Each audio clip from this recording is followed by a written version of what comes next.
Flying saucers, visitors from outer space, UFOs. Once the stuff of science fiction, but now a part of our culture, and some insist our universe. And those who believe we aren't alone in their belief. In polls taken over the past 30 years, about half the people surveyed think UFOs are real, not imagined. And an estimated 25 million people now say they have seen a UFO. Sound far-fetched? What's going on here? You be the judge. Tonight, we make a few close encounters of our own with those who say they've seen and even made contact with something out of this world.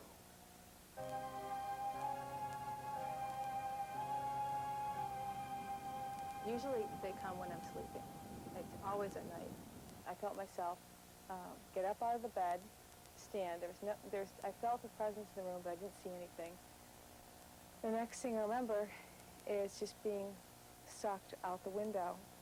And the next thing I remember is being in a ship.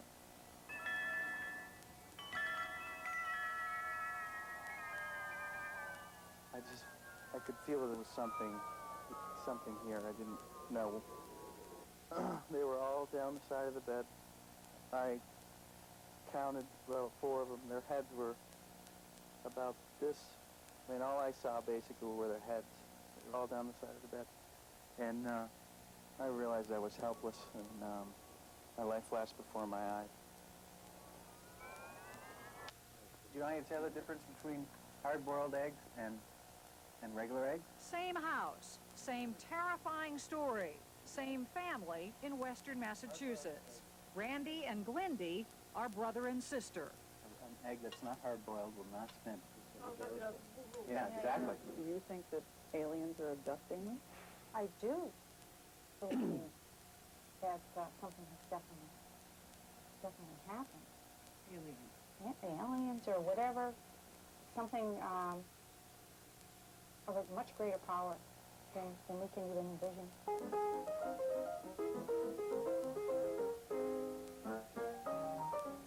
You know how it sounds. Oh, I totally know how it sounds. I can't do anything about it. This is what happened to me. And I know it sounds great. I mean, I'm not telling a story to tell a story. Those sorts of stories, tales of alien abduction, have for years been written off as, to put it mildly, weird. But now along comes a psychiatrist who says he accepts it all. And this is not just any psychiatrist. This is a Pulitzer Prize winner from Harvard. What I started out with was listening to people, trying to find alternative explanations. What does that matter?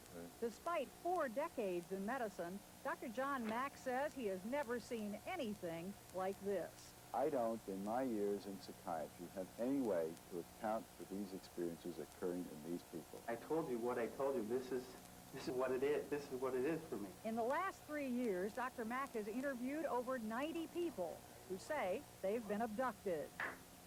It's very frustrating. Do you have any doubt now in your own mind that these are real experiences happening in the physical world? This may not be of our physical world. It may not have originated in our physical world. It may come from another dimension and manifest in our physical world. Whatever world it is, it clearly frightens people who believe it's happened to them. In many cases, been happening since they were children. You just know when they're there. There's a blue light that comes in. There's no way that you can deal with that kind of fear. What conclusions, if any, have you been able to draw in terms of the very basic questions? Who are these beings? Where are they from? I don't know who they are. There are different kinds of beings described consistently. The most common ones being the little grays with large black eyes, 3.5 to 4 feet tall, who were not familiar to me when I started this work, but have now become familiar in the last few years. They had eyes and very big heads. And most abductees think the aliens have come for a reason. He put me on a table, and then there was other ones around, and they performed an operation. I had sperm samples taken from me. They seem to be intent upon making a hybrid mix of themselves and ourselves. The woman in this case was at the end, was lying on a table. Bud Hopkins is the true believer who introduced Dr. Mack to alien abductions. Now this is another woman who made this drawing. He's been studying this phenomenon for 18 years. This little boy had been abducted by, floated out of his bedroom. He's interviewed thousands of people who say they've been kidnapped by aliens. Well, these are all different people drawn at different times. This was drawn by a registered nurse who's had abduction experiences. This is drawn by a woman in Indianapolis. He's written 2 books on the subject and set up the Intruders Foundation to spread the word. Large, round, open mouth. If this is going on in the way that all the evidence suggests, it is the most important event in all of human history. By profession, you are By profession, I'm a painter and sculptor. not a psychologist, Not a psychiatrist. not a psychiatrist, Not a psychiatrist. not an astrophysicist. Not an astrophysicist. Which is where Dr. Mack, his credentials, and his new book come in. He's become the champion of the abductee cause. To be taken against your will, paralyzed out of your home or out of your car by strange beings through a wall up into some craft and subjected to intrusive procedures is by itself traumatic. It's also traumatic in the sense that the people cannot talk with other people about it because they will be ridiculed. That's one of the worst parts, is the loneliness, feeling like nobody else understands. People saying, well, I'm just not into this stuff. I'm not into the UFO stuff, but we're not into it either. It's just we just had this thing happen, and we need to talk about it. They compare their bizarre experiences in meetings Dr. Mack holds once a month. I don't know if there's such a thing as collective hallucinations. I don't think there is. He brought a group together for us. I know that the few times when I get past that terror, I find myself in the presence of another being who wants to communicate. You know, I've experienced a tremendous sense of love from them. So what to make of all this? The abductees are fond of saying, look, either I'm lying, or I'm crazy, or I'm right. But other researchers say it's not that simple. Just because you experience a humanoid doesn't mean that that was what was experienced. I don't know what they are. I don't know whether they're alien or whatever. They're just some beings, alive creatures that are coming in and doing things. Something happened. What the heck was it? There's a part of you that still goes, God, this is just nuts. This is crazy. It'd be nice to deny this, you know. And they think, well, it's nice to have someone at Harvard University saying, yes, I believe these people. Once a skeptic, Harvard psychiatrist John Mack says he no longer has doubt. I can hear their thoughts. The stories of alien abductions are real. Why don't they ask me to go with them? The people that I work with are talking with great intensity of feeling, and they are talking about experiences of great importance to them, which don't fit into the reality that we know. He took me to a spaceship. I was on a table and I was looking up at these taller creatures. They were like touching my body in different places. They're reporting in great detail There's this paralysis. the same experiences that other people are reporting. And you can't do anything. And you can't move. That's not the way any kind of psychiatric condition behaves. That's not the way dreams behave. The only thing that behaves like that is real experience. The question is, experience of what? Well, first of all, it's real to the person. That's important to realize. Michael Persinger, a neuropsychologist at Ottawa's Laurentian University, agrees the experience is real. In fact, he can duplicate much of it in the lab. At any point in time you experience anything different or unusual, please go ahead and report it. Every component of abduction-type experiences can be reproduced by stimulating certain parts of the brain. Another of Persinger's experiments here produced this. Feels like I'm lying here, but there's nothing I could do. It feels like I'm paralyzed. See images of other people, I'm not really sure who they are. Are they gone? Persinger said that this kind of brain activity is something that many people occasionally experience. Nothing alien about it. Individuals often report remarkably similar visitations of what were considered spiritual creatures. They always were described the same way. They feel a sense of a presence, usually late at night, between about 2 and 4 o'clock in the morning. The sense of presence is often apprehensive, sometimes fearful, and very often after those experiences, they feel like something significant has happened to them. But those are vague senses of a presence. So this is not vague. It's a very clearly articulated abduction experience in which the beings appear, the beings are described, they're actually taken into an enclosure, They describe in detail the intrusive procedures that are done to their bodies. It appears like something that's really occurred in their experience. Why would they all come up with the same explanation? The minute someone says, well, it's obvious you were abducted, then they start reading about abduction phenomena. The first thing that began to make it click was, I think, 1987, when Communion, Willie Strieber's book, came out. Rusty Hudson says he is an unwilling veteran of 10 alien abductions. A girlfriend of mine was visiting me and pulled out the New York Times book review, and there's this big full-page ad. She says, "Oh, look, Russ, here's these things you've been drawing all over your notebooks." Rusty's most disturbing experience in 1983 still haunts him today. If I close my eyes, I can just always visualize these eyes. These big, black, liquidy, staring eyes. At the time, he only remembered a few images, and even those came in what he calls flashbacks. What I did piece together was through through a hypnosis session that I had many years later. Like most abductees, Rusty covered his clear memory of the experience through a technique called hypnotic regression. How many times have you been hypnotized? I've been hypnotized about 5 or 6 times.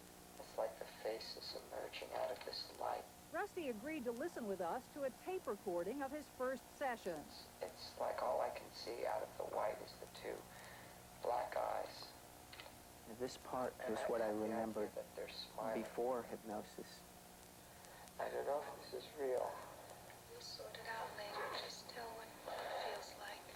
What hypnosis does is it helps people to remember the disturbing parts of it, to fill in the details, really, that they could not consciously recall. I see something. It's like rotating towards me. The next thing that I remembered clearly was this being that I had seen and a couple others sort of hovering around me, doing things. Where the matter is of absolutely vital emotional importance, core importance to the person, memory is quite accurate. These memories become a very compellingly believed reality, but not necessarily accurate. Daniel Brown, a Harvard colleague of Dr. Max, is an authority on hypnosis. He says in this case, hypnosis proves absolutely nothing.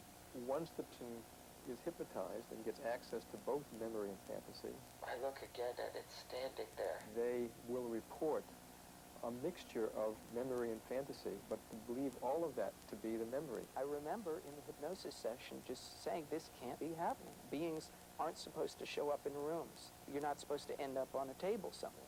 But unfortunately, that's what happened. And moreover, they will usually report that with very great confidence and conviction. You have no doubt. I have no doubt that something really bizarre happened to me. I think the danger is that it's used a great deal, that it is helping people to believe things that it's not clear really happened. When you get some sort of correlation that, you know, as you're saying, like you and I, oh, you saw that too. For Rusty and other abductees, sharing their stories strengthens their convictions even more. I mean, that's what persuaded me. The risk is, if everything is based upon the beliefs of a single man or woman or guru, the minute that man or woman or guru is discredited, then the belief system collapses. You've got an awful lot of people who have been very disturbed by something, who now look at you and say, you know, it's legitimate. And what if you're wrong? Well, then we'll certainly learn something interesting anyway, right? I look again and it's standing there. And it can't be standing there. I mean, how could it be standing there? When you change a person's memory, you're changing who they are. You're changing their identity. You're changing their sense of self. So if you were to find out tomorrow that these beings were never coming back, ever, the rest of your life, would you miss them? Probably I would. In a strange way. In a strange way, I would.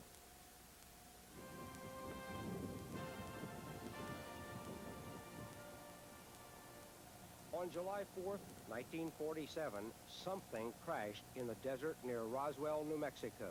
What were you all thinking? We were seeing something that's unbelievable. It's become the granddaddy of all UFO mysteries. I got a call from the air base. The mortuary officer wanted to know if we had some 3'6" or 4' baby caskets that were hermetically sealed. No question about it, something did happen here. What was it? Colonel Blanchard told me that he wanted a press release prepared telling that we had in our possession a flying saucer. Wow, what a story. Until...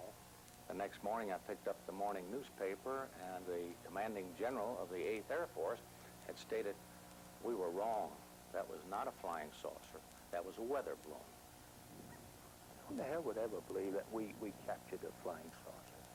This man claims he was with Army intelligence, and tonight on 48 Hours, he's going public for the first time. I'm somewhat leery about going on because I don't want to be ridiculed. I don't want that. To protect his privacy, he doesn't want his face shown or to be identified by name. We didn't know whether it was an airplane crash. We could see kind of a glow, you know, fading glow. Yeah, just this one area, just like a beam, but it was glowing. And we got to the site approximately right about down there. We saw the craft right in there, almost at a 45-degree angle, embedded in this. Right into the side. Yeah, in the side, say. And then we saw this opening, about like that, see. And we could make out some figures. Inside? No, outside. One was out, one was half out, with the legs, one half of his body was just out, and the other was inside. Back at Roswell, Glenn Dennis, a mortician at the time, says he got several strange calls from a man at the air base. The mortuary officer called back in about another 30 minutes and wanted to know what embalming fluid consisted. What would it do to tissue? What would it do to blood? What would it do to, and what was the components and how it would change stomach contents and all that. And at the base, then Lieutenant Walter Hout handled the press. That was the original press release that put out. The phones were ringing off the hooks. Everybody wanting to know all about the flying saucer that we had in our possession. Hout was there when the military brass did the about face. And this is the newspaper the next day. We said we had a flying saucer, and General Ramey said that he emptied our saucer, claiming it was a weather balloon. That is a picture of the weather balloon. Ramey's chief of staff has stated that the material coming from Roswell was taken out of the room, and a weather balloon brought in its stead. If it was only a weather balloon, why did mortician Glenn Dennis claim he was threatened? I took an airman out to the infirmary. There was some wreckage, looked like some pieces of hot stainless steel. On the outer edge of that, in about 4 inches, there was some hieroglyphics, some strange markings. I noticed that. And there was a big, tall, 6'3" or 4" red-headed captain. And he came up to me and he said, "Mister, don't go in Roswell, and don't say there's been a crash or anything, because nothing's happened out here." I said, "Look, mister, I'm a civilian, and you can't do a damn thing to me, and you can go to hell." And that's when he said, "Mister, somebody will be digging your bones out of the sand." And why would Frankie Rowe claim she was threatened by an MP after she touched a piece of debris at a local firehouse? It looked like a wadded-up piece of aluminum foil, but when it hit the table, it spread like water. She was only 12 at the time. And he said, "I want you to understand, you weren't there. You didn't see anything." And I didn't really understand what he meant, and so I insisted I was there. And I did see it, and he kept saying, "No, you didn't." And he said, "Can't you get this through your head? You never saw anything." He said, "You know, this is a big desert out here. We can take you all out here." He said, "We can just do away with every one of you, and nobody will ever find your bodies." There was plenty of paranoia even before the flying saucer incident. The atomic bomb strike force was located here. To the north, highly classified atomic research was underway. To the west, there were super-secret tests of rockets and missiles. So it was no wonder that the locals were always on the lookout for intruders. That's as close to the type of the craft it was. Now, you know, various books, the latest book out here, The Truth About UFO Crashing at Roswell, And they got some drawing. Now, you're talking about the bodies, you said.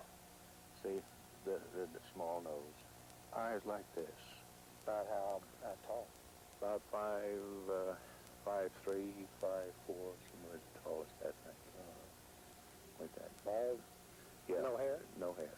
Did these people look like they were from another planet? Did they look like normal? They didn't look human like beings? they didn't look like they came from Texas, Phil. I'll tell you that. No way. Yeah, they look different. We're at Hangar 84, which according to various first-hand witnesses, eyewitnesses, where they stored the bodies. After investigating for their new book, Kevin Randall and Don Schmidt are convinced it was a military cover-up. What was in here, allegedly? A crate, a large crate in the center of the hangar, one light shining down on it, MPs around the perimeter inside the hangar, MPs around the perimeter outside the hangar. This one huge crate that allegedly held the body. The question is today, why after 47 years does the cover-up continue? That's exactly what Congressman Stephen Schiff of New Mexico wants to know. I think the Department of Defense is acting like there's a cover-up, even if in fact there is no cover-up. Schiff asked the Pentagon about Roswell. Says he got the runaround. I'm honestly surprised that they weren't upfront with me, at least to that extent, and said, if we don't have the files, this is why not. Now he's asking government investigators to help him track down the Roswell files. My first explanation, speaking personally now, would not be towards what we call a UFO, an extraterrestrial visit. If this is not a weather balloon, my next guess would be some type of military experiment, possibly originating from nearby White Sands missile range that went awry at that time. 48 Hours asked the Air Force to provide a spokesman to appear on camera, but officials refused. All we got from the Pentagon was this written statement, which says in part, their search of records is not yet complete, but nothing has been found to date to contradict the 1947 Air Force statement that the Roswell incident was a balloon. Whatever happened that night in the desert, Glenn Dennis and Walter Hout have turned their brush with mystery into celebrity. We've got videotapes, we've got books, we've got hats, magnets, shoulder patches. And now have a UFO museum. There's going to come a time when it'll all be brought out.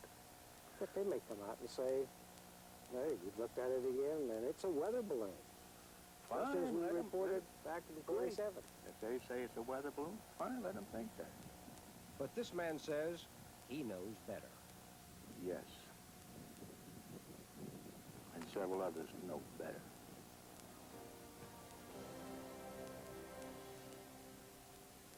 Can you get me a nurse in here? This is going to be not ICU, but telemetry. This is not a bad break. Where was the thing located? By day, Stephen Greer is an emergency room physician in North Carolina. We'll check on you a little later. By night... Oh, look. Yeah, there it is. It sure is. He is on mountaintops, this time near the small town of Metepec in Mexico. Oh, God, this is the real McCoy. Dr. Greer is the founder of a group looking for extraterrestrials. Where'd it go? There it is. We have made the assessment that these are real, these so-called UFOs are real. Why don't we try to see if we can get their attention and, if possible, interact with them in an open way. Unlike most UFO groups, this one does more than just study sightings. It wants diplomatic relations with extraterrestrials. They're around tonight, friends. It's neat. Great. Do you think, Dr. Greer, that these intelligent beings know that you might be trying to make contact? Yeah, I'm sure they do. These are put out to mark an area that we've determined in advance would be a good place to have a craft land or set down. What other gadgets do you have with you? We have a 35 millimeter. We have a Canon L1 Pro camcorder, high 8. We've got an electric field meter, picks up microwave. We have high-powered lights, microcassette dictation, compasses, radio equipment. Let me see this one. We have beeping tones that are tones that have been recorded in proximity of these craft when they've been in an area, and they're sort of a beep, beep, beep, beep. Those tones we're sending out like a beacon into space. Frequently they'll come down over this path and originate, and they come down this ridge line. When Dr. Greer and his group look for locations to set up camp, they use a They don't just look for the best view of the sky. Problem with this area, there's not a good landing site. It'd be a good place to have a meeting if one of these things lands and pull them back in here. Like Stephen Greer, the other members of the group have day jobs. Sherry Adamiak works in a law firm in Denver. Wayne Peterson is an engineer in Phoenix. And Marty Keller is a writer in Minneapolis. You get a 150-foot diameter disc in this field. If this did happen, would you go aboard if they invited? Without any hesitations at all? Any hesitation in your heart at all? That's right. You go. Yeah, I mean, you have to understand, I'm serious enough about this. I have transferred every asset I have into my wife's name. I own nothing. Possibility exists that you may never be heard from again. That's a possibility. I think it's remote. But just in case. Just give your name and your name and the name of someone to contact, the phone number into this. This will be a permanent record. My name is Wayne Peterson, and contact Grace Peters. Sherry Adamack, boarding party member number 2, communicator number 2. Marty Keller, boarding party member number 3, documenter number 2. Stephen Greer, I'm the RMIT team leader. Please contact Emily Greer. They intend to leave the recordings behind for the rest of us. Somebody will find them, they'll play them back, and they'll see what happened. Oh, look. That may be it. That's got no aviation lights on it. I don't know why it's lit up like that if it's a normal airplane. Again, it was closer over here. It was silent. Has no aviation lights on it. And what does that tell you? That tells me it's a UFO. It went down below. I can't see it now. There it is. Here it is. Put your strobe on. Right here. There's something there. Oh. Wow. I hit it with lightning, reflected off something. I mean, I hate to sound ridiculous, but I think there's a craft recon behind that ridge. It's not far. Look how close it is. Does someone want to go with me, Wayne? Oh. This close encounter turns out to be rather terrestrial. Do you hear that? Partygoers celebrating a local holiday. I heard voices. And I heard someone kind of cough. Yeah, it's see, look, there's a figure. They're laughing with their people. That's all we need to know. But the team is not to be deterred. God, what is this? I think this may be the real thing. Over the next 6 nights, they have more than 7 sightings. Yeah, there it is. It sure is. Look at the size of that. Look at that. It's moving towards the gap. And once claimed to have even communicated with UFO. Oh. Well, what was that? It interacted beautifully, though, in terms of the off and on. I mean, that was incredibly good CE5. In no way could a conventional craft moving away be able to signal back and forth like that with the lights on and off. We brought our footage of the sightings to a group of scientists who are experts at analyzing film and videotape. I haven't seen anything that would indicate to me that these are extraterrestrial beings. Dr. Roger McCarthy and Bob Frankel were not impressed. There's been no movement in these pictures. That would seem unusual. Unusual or unlike any aircraft that we've used. Not out of the realm of aircraft power. You're exactly right. Even when they enhanced our images. What we've done thus far is to take the frames of the video that you provided us, and we've digitized them. You look at the shape here, and the relative geometric location wouldn't be inconsistent with an aircraft that had a nose, fuselage, top, wingtip, and tail. Do you believe there's extraterrestrial life out there? There is, I think, no question that there is extraterrestrial life elsewhere in the universe. That they would come here. That they would come here with running lights. And that they would come here with running lights that I can't tell from the other lights that I have running around in the world. I find that highly improbable. Metepec, it turns out, is only 52 miles from the busy Mexico City airport. If a spacecraft is landing or coming close, which may explain why it's a great place to look for lights in the sky. We have a plan for going on board.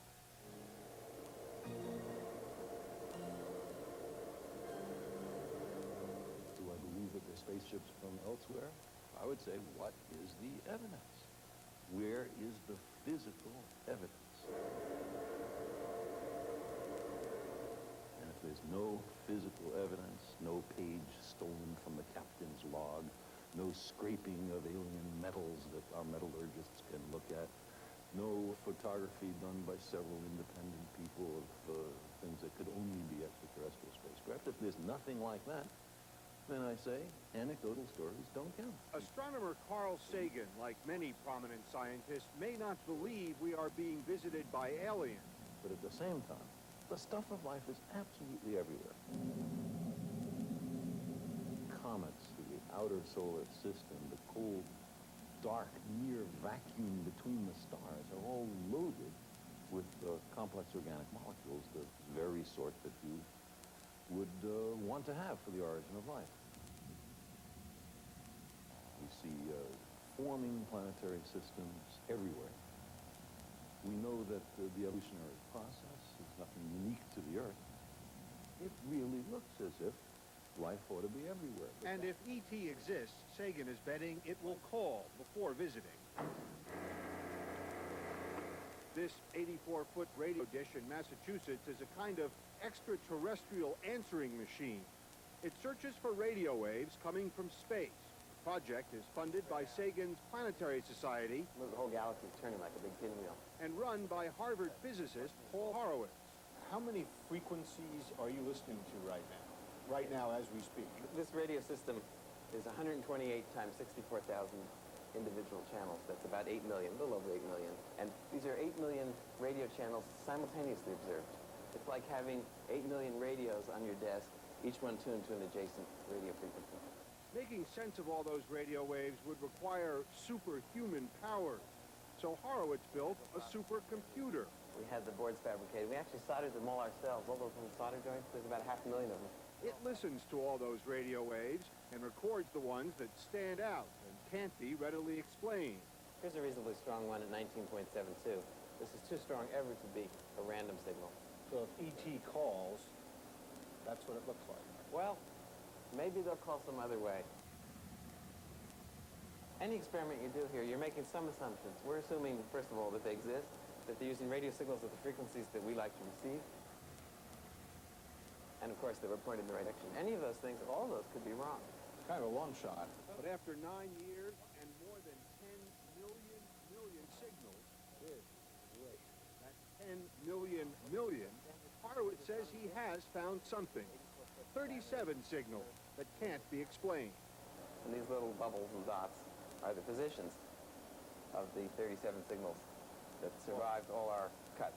Could they be Yes, they could. extraterrestrials? They could. In his office at Harvard University, Horowitz has kept a computer record Here it is. of his most mysterious discovery. This is what came in on the 10th of September, 1988. And here it is, an enormous spike, which was 750 times the noise.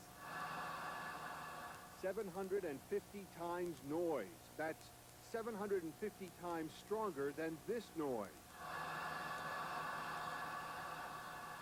The normal hissing sounds of the universe. If you converted a radio signal into audio, it would just sound like a tone. It would sound like a flute.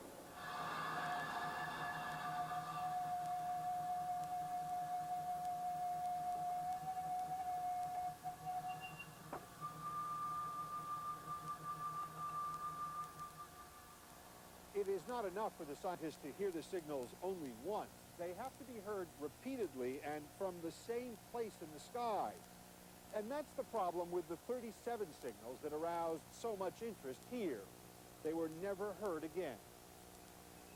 None of the cases were reproducible. That is, there's that source in the sky that has just sent us a tantalizing signal. Let's look at that place in the sky some more. Go back to it minutes later. Go back to it weeks later, months later, years later. You've never gotten Never get anything from it. But, I mean, it's clear if we don't search, we will not find. But you know there's no doubt in your mind, although you can't prove it, there's somebody up there. Listen, read my lips. Life in the universe is guaranteed. Life in our galaxy Intelligent life? is guaranteed. Let's talk about intelligent life. Guaranteed in the universe as a whole. While Sagan and Horowitz keep looking, ever hopefully, others see it differently. John Ball is a radio astronomer at MIT. Do you believe that there's life out there? Intelligent life? Yes. He has what amounts to an interstellar inferiority complex. They might find us interesting to study in the same way that some of our scientists spend their lifetimes studying primitive Earth life. He believes someone is probably out there, but whatever it is, it's much too advanced to care about us. They probably would not try to talk to us.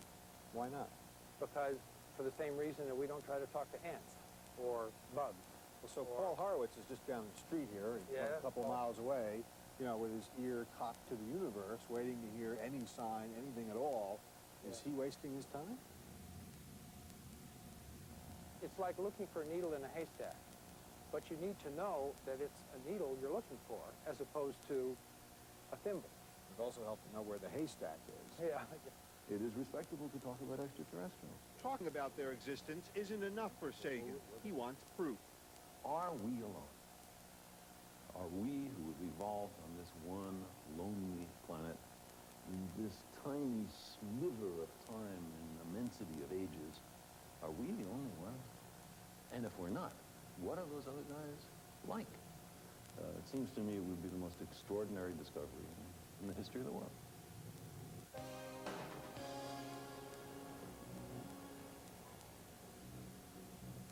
Nothing much exciting happens Dispatch 3A. in this resort town on Lake Michigan.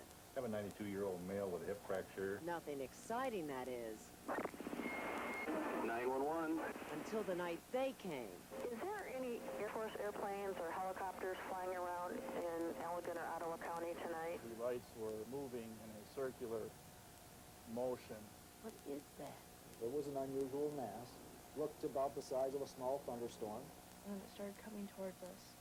And I was screaming at him not to turn the car on. 911. You guys busy? A little bit. They're out there. Taking airplanes. Something definitely happened in this Holland, Michigan cornfield on the night of March 8th. That something was a UFO that flew directly overhead. A UFO, that is a flying object that has yet to be identified. Whatever it turns out to be, one thing's for certain. Life in this small town will never be quite the same. We were in bed, me and Daryl. The kids were getting ready for bed. Holly and Daryl Graves had a close encounter when their son saw something odd out their living room window. He just started yelling, "Come here, come here, come look at these lights." Now, how did you know it was something unusual? Well, I knew they weren't airplanes, and a lot of people are saying they're planets or stars or something. I knew it wasn't that. They were almost in formation. And I saw the bottom. It was metal. It had lights on it. It was turning in a clockwise circle. 911. While Daryl continued to watch the object, Holly made a phone call. We were just wondering, have you heard anything about these lights that are flickering up here? Not a thing. They're right there in the sky. It's just something we've never seen before. Okay, we'll have somebody check it out. All right. Thanks. I received a 911 dispatch call. Officer Jeff Veldhouse was 5 minutes away. When I got there, I made contact with a person standing in his front yard, and he had some binoculars in his hand and was looking at some lights in the sky. I know what he's looking at. He's looking at this plane. He says, "No, not that airplane. It's right behind your airplane." And he sees him.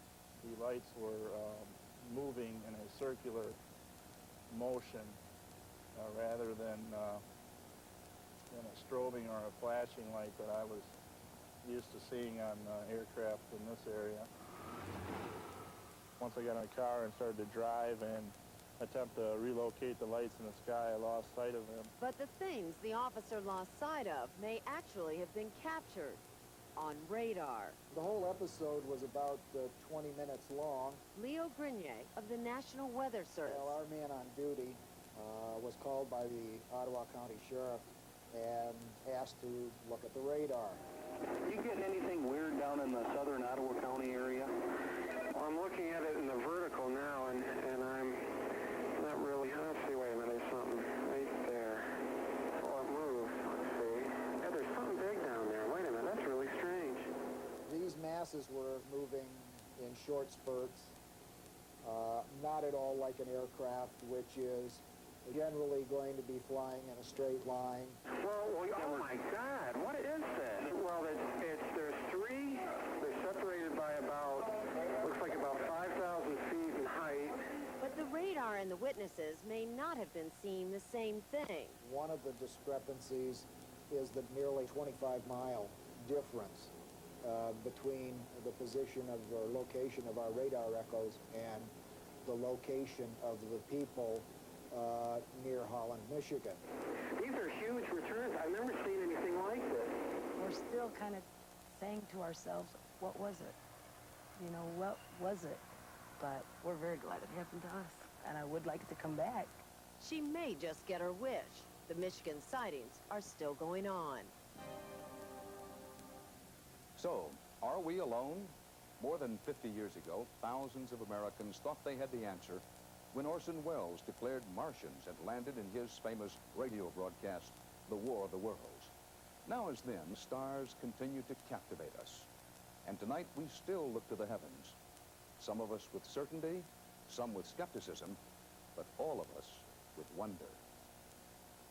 I'm Dan Rather, and that's 48 Hours.